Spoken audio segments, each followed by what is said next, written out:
सिमेई खीरी जे कौन सी पूजा पर्वाणी दिन रे हेउ बा एमिति केबे मिठा खाइबा को इच्छा हो घरे घरे प्रथमे सिमेई खीरी बनाती काहेकि ना सिमेई खीरी बहुत जल्दी प्रस्तुत हो जाए। हेले सिमेई खीरी तैयारी करिबार प्रोसेस समस्तंकर अलग अलग होई थाए।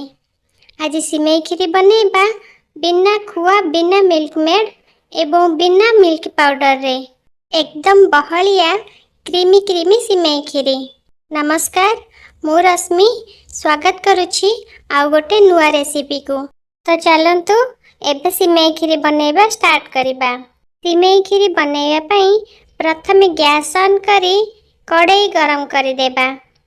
कड़ाई गरम होई गले सेतिरे गोटे चम्मच घिया पकाइबा। घिया गरम होई गले सेतिरे किछि ड्राई फ्रूट्स को हल्का फ्राई करि नेबा। ड्राई फ्रूट्स रे मुएटी काजू आलमंड्स आउ किछि किशमिश नेछि। ड्राई फ्रूट्स एठी हल्का फ्राई होई गलानी। एबे एहा को एक प्लेट रे बाहर करि नेबा।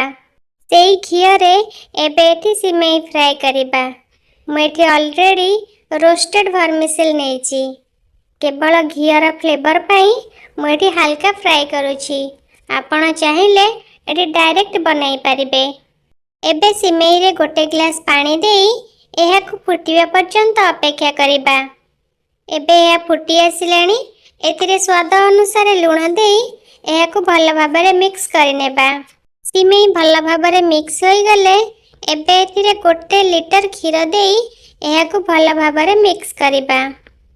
क्षीर को एठी गरम कर देइछि जहा फल रे सिमेई खीरी जल्दी होई जिवो। जदि ए रेसिपी टी आपन को भल लागि थाए ताहाले लाइक करिबे, शेयर करिबे, चैनल रे नुआ थिले चैनल को सब्सक्राइब करिबे आउ निजर मतामत कमेंट माध्यम रे देबा को जमार भूलिबेनी। खीर भल भाबरे फुटी आसिले एबे एथिरे फ्राई करि रखिथिबा ड्राई फ्रूट्स को पकेइबा एवं या को भल भाबरे मिक्स करिबा। सिमेई खीरी को बहलिया आउ क्रीमी क्रीमी करिबा पई मोटी कस्टर्ड पाउडर को ऐड करिछि। एबे गोटे छोटो बाउल रे 1.5 चम्मच कस्टर्ड पाउडर रे आधा कप ठंडा क्षीर मिसाई भल भाबरे मिक्स करि नेबे। एबे सिमेई खीरी रे 200 ग्राम चीनी ऐड करछि। मिठा आपण निज पसंद रे अल्प बहुत करि परिबे। एबे याकू भल भाबरे मिक्स करिबा।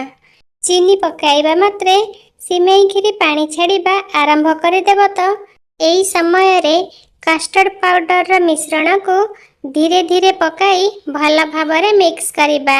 सिमेई खीरी 2 मिनिट फुटी सारिला परे गैस फ्लेम को ऑफ करी एथिरे इलायची पाउडर ऐड करिबे। सिमेई खीरी एबे संपूर्ण रेडी हे जाइछि।